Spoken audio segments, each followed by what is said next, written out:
Share market in Kannada ಚಾನಲ್ಗೆ ತಮಗೆಲ್ಲರಿಗೂ ಸ್ವಾಗತ. ಇವತ್ತು ಬಂದು 19 ಆಗಸ್ಟ್ 2024. ನಿಫ್ಟಿ 50ನಲ್ಲಿ ಏನಾಯಿತು, BSE ಸೆನ್ಸೆಕ್ಸ್ನಲ್ಲಿ ಏನಾಯಿತು, ನಮ್ಮ ಶೇರ್ ಮಾರ್ಕೆಟ್ನಲ್ಲಿ ಏನಾಯಿತು ಅಂತ ನೋಡ್ಕೊಂಬರೋಣ ಬನ್ನಿ. Stock market update. ಇವತ್ತು ನಿಫ್ಟಿ 50 ಕ್ಲೋಸ್ ಆಗಬೇಕಾದ್ರೆ ಸುಮಾರು 31.50 ಪಾಯಿಂಟ್ಸ್ಗಳಷ್ಟು ಏರಿಕೆ ಆಗಿದೆ. ಅಂದರೆ ಇದು ಕ್ಲೋಸ್ ಆಗಬೇಕಾದ್ರೆ ಸುಮಾರು 24,572.65 ಪಾಯಿಂಟ್ಸ್ಗಳು ಇವತ್ತು ಕ್ಲೋಸ್ ಆಗಿದೆ. ಅಂದರೆ ಇವತ್ತು ಒಂದು ಫ್ಲ್ಯಾಟ್ ಡೇ ಅಂತಲೇ ಹೇಳ್ಬೋದು. ಅದೇ ರೀತಿ BSE ಸೆನ್ಸೆಕ್ಸ್ ನೋಡೋದಾದರೆ ಸುಮಾರು 12.16 ಪಾಯಿಂಟ್ಸ್ಗಳಷ್ಟು ಇಳಿದಿದೆ. ಅಂದರೆ ಇದು ಒಂದು ಫ್ಲ್ಯಾಟ್ ಡೇ ಅಂತಲೇ ಹೇಳ್ಬೋದು. ಅಂದರೆ ಇದು ಕ್ಲೋಸ್ ಆಗಬೇಕಾದ್ರೆ ಸುಮಾರು 80,424.68 ಪಾಯಿಂಟ್ಸ್ಗಳಿಗೆ ಇವತ್ತು BSE ಸೆನ್ಸೆಕ್ಸ್ ಕ್ಲೋಸ್ ಆಗಿದೆ. ಒಂದು ಫ್ಲ್ಯಾಟ್ ಡೇ ಇವತ್ತು.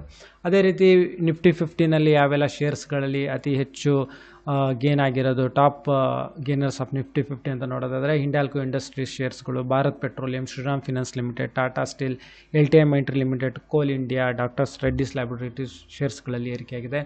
ಅದೇ ರೀತಿ ONGC, Tata Consultancy Services, NTPC, Hero Motor Corp, JSW Steel, Asian Paints, Divi's Laboratory ಶೇರ್ಸ್ಗಳಲ್ಲೂ ಏರಿಕೆಯಾಗಿದೆ.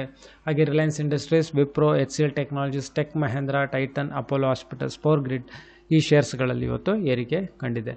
ಅದೇ ರೀತಿ ನೋಡೋದಾದರೆ ಇವತ್ತು 19ನೇ ತಾರೀಕು ಓಪನ್ ಆಗಿರೋದು ಕೆಲವು ಒಂದು ಇಂಪಾರ್ಟೆಂಟ್ SME ಕೆಲವು IPOಗಳು ಅಂತ ಹೇಳಿದ್ರೆ ಫೋರ್ಕಾಸ್ಟ್ ಸ್ಟುಡಿಯೋಸ್ ಲಿಮಿಟೆಡ್ ಅಂತಿದೆ. ಅದೊಂದು ಗಾರ್ಮೆಂಟ್ ಇಂಡಸ್ಟ್ರೀಸ್ ಇರಬೇಕು. ಒಂದೇ ದಿವಸಕ್ಕೆ ಸುಮಾರು 58ರಿಂದ 59 ಪಟ್ಟಷ್ಟು ಇದು ಒಂದು ಸಬ್ಸ್ಕ್ರಿಪ್ಷನ್ಸ್ ಆಗಿದೆ. ಕ್ಲೋಸ್ ಆಗೋದು 21 ಆಗಸ್ಟ್ 77 ರೂಪಾಯಿಂದ 80 ರೂಪಾಯಿ ಇದೆ.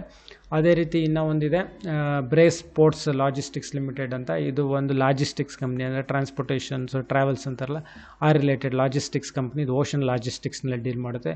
ಇವತ್ತು ಒಂದೇ ದಿವಸಕ್ಕೆ ಸುಮಾರು 79 ಪಟ್ಟು ಅಷ್ಟು, ಒಂದು 79.35 ಟೈಮ್ಸ್ ಅಷ್ಟು ಇವು ಸಬ್ಸ್ಕ್ರಿಪ್ಷನ್ಸ್ ಆಗಿದೆ. ಪ್ರೈಸ್ ರೇಂಜ್ ಬಂದು 76 ರೂಪಾಯಿಂದ 80 ರೂಪಾಯಿ ಇದೆ. ಮಿನಿಮಮ್ ಇನ್ವೆಸ್ಟ್ಮೆಂಟ್ 1,21,600 ರೂಪಾಯಿ. ಇವತ್ತು ಓಪನ್ ಆಗಿದೆ, 21ನೇ ತಾರೀಕಿದು ಕ್ಲೋಸ್ ಆಗುತ್ತೆ. ಅದೇ ರೀತಿ inter arch building products limited, building related constructions related ಇದು ಬಂದು ಮಿನಿಮಮ್ ಇನ್ವೆಸ್ಟ್ಮೆಂಟ್ 13,600 ರೂಪಾಯಿ. ಪ್ರೈಸ್ ರೇಂಜ್ ಬಂದು 850 ರೂಪಾಯಿಂದ 900 ರೂಪಾಯಿ ಇದೆ. ಒಂದು 2.8 ಟೈಮ್ಸ್ ಅಂದರೆ 2.8% ಇದು ಒಂದು ಸಬ್ಸ್ಕ್ರಿಪ್ಷನ್ಸ್ ಅದು ಅಪ್ಲೈ ಆಗಿದೆ ಅಂತ ಹೇಳ್ಬೋದು. ಇದು ಅಷ್ಟೇ ಕ್ಲೋಸ್ ಆಗೋದು 21 ಆಗಸ್ಟ್ 2024. ಈ ವಿಡಿಯೋ ನೋಡಿದ್ದಕ್ಕೆ ತಮಗೆಲ್ಲರಿಗೂ ತುಂಬ ಧನ್ಯವಾದ. ದಯವಿಟ್ಟು ವಿಡಿಯೋನ ಲೈಕ್ ಮಾಡಿ, ಶೇರ್ ಮಾಡಿ, ಕಮೆಂಟ್ ಮಾಡಿ, ಚಾನಲ್ ಸಬ್ಸ್ಕ್ರೈಬ್ ಮಾಡಿ. ತಮಗೆಲ್ಲರಿಗೂ ತುಂಬ ಧನ್ಯವಾದ.